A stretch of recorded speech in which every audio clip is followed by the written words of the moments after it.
All right, question 23. The table below give the distribution of high temperature in degree Fahrenheit for city A and city B over the same 21 days in March. Okay, so we have city A's temperature and all that. And for each temperature, we have all the frequencies for each, right? So for 80 degree, we have 3 days, right? 79 at 14 days, 78, we have 2 days, so on and so forth. Right, for city B, the same temperatures, frequency a little bit different. Okay, the question is, which of the following is true about the data shown for these 21 days?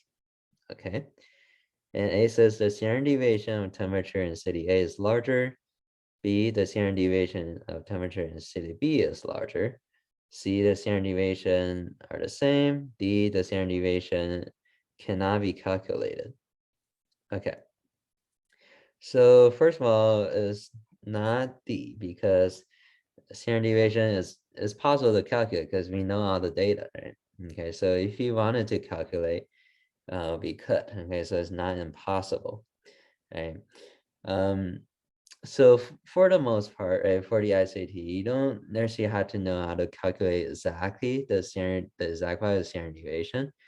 Okay, so the formula is rather complex. Okay, so there's a lot of math we have to do if we're gonna solve it by hand. You don't have to know exactly how to calculate it.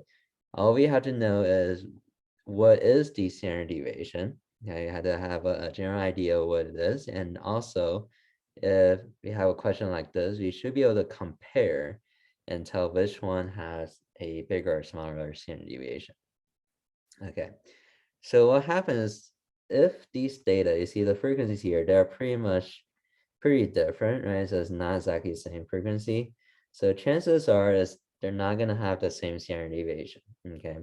What standard deviation is? The standard deviation is a measure of spread. Okay, so it tells us how spread out the data are.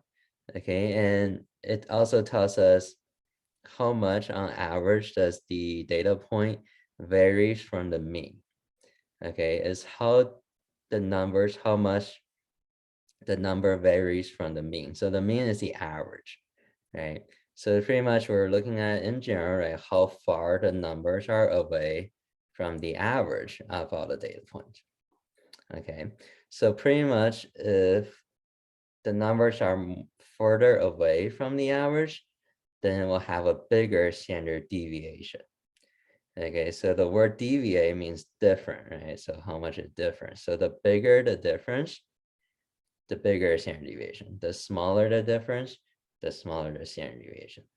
Okay, so what we're looking for is pretty much you want to look at this so that if the numbers are more clustered to put together, right? Cluster together, that means we're very close to the mean, right? Everything is very close to each other, so we have a smaller standard deviation. Right, smaller standard deviation. If the numbers are more spread out, right, so they're more spread out, then we'll have a bigger standard deviation. Okay, so that's what we want to keep in mind. So look at the tables here. You see how city A here, we have most of the data points are clustered around here, right? Because that's where the highest frequency is, right? We have 1479, right? So most of these are clustered around the middle. We have a couple here near on the higher temperature or the lower temperature at 76, 77, right? But it's not a lot, right? Most of the data are right around here, okay? Whereas city B, you see, is more spread out, right? In fact, it's more, we have more data point near the two end compared to the middle. So it's further away from the middle, right? That's where the average is.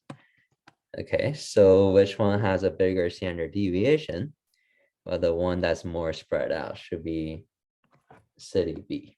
Okay, city B should have a bigger standard deviation because all the data are more spread out rather than very close together at one point. Okay, so that's it. So B should be our answer. Right, so we don't necessarily have to know exactly how to calculate standard deviation, but we should be able to compare them for a question like this.